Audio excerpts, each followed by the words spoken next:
Let's bring in Queensland Editor Peter Gleeson now for his thoughts on this. Gleeson, what did you make of, first of all, the opposition leader's change of heart, his backflip?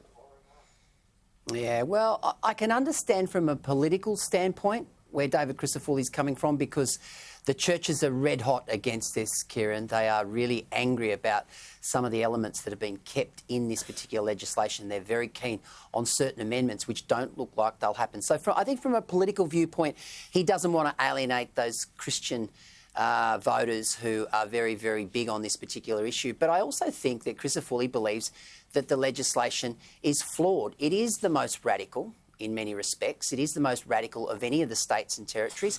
It allows someone to hit the green button on voluntary assisted dying 12 months out from the initial diagnosis, and we know that, you know, medical science is a very subjective thing. How many times have we heard people given a certain amount of time to live and then they live another 5 or 10 years? So I do believe that Crisafulli really does believe that this legislation does need some form of amendment. So that's the reason I think he's going down that path.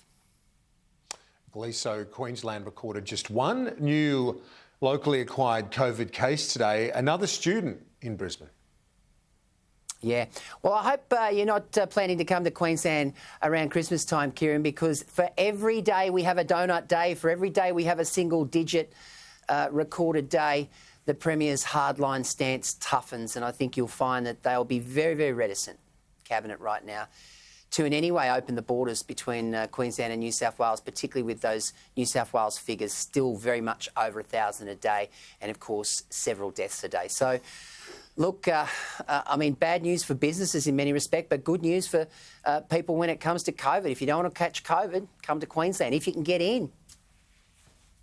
If you can get in. And I wonder what implications that has, Gleason, just finally, for the federal election. Obviously, there's the WA story where Labor coming from a very low base in terms of its parliamentary representation, but the same can be said in Queensland, Gleason.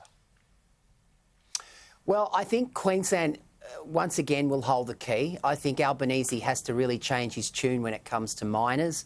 I think the only way that he's going to hold some of those big seats like Leichhardt and, of course, Flynn and Herbert is to actually change his mind. But when it comes to COVID, we've seen incumbent governments consistently and repeatedly re-elected, other than Trump. I mean, Trump was the exception. But look, I think while ever things are good in Queensland when it comes to COVID, I think that will help Scott Morrison, because everybody knows he kept the economies afloat last year with JobKeeper, and in many respects, the Palaszczuk government is being blamed for the tourism stuff. So I think it helps Morrison.